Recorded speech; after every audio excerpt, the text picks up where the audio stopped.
Howdy, it's Linda from Veggie Outlaws.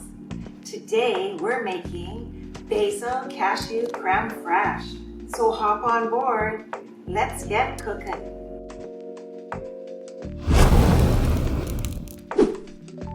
Drain and rinse the soaked cashews and pine nuts.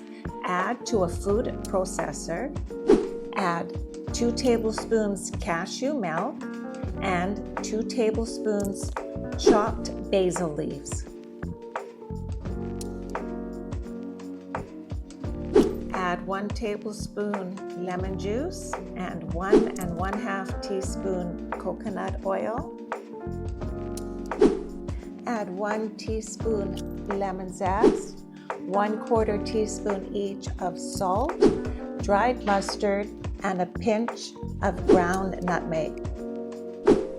Add 1/8 teaspoon horseradish sauce and process for 3 to 5 minutes, scraping down the sides as needed with a rubber spatula.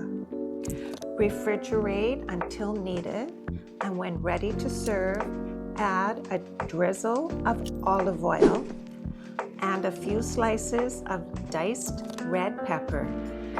And now, it's time for the taste test.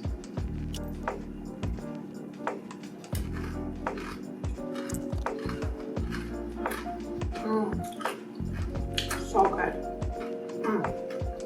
So stir up that like button and subscribe.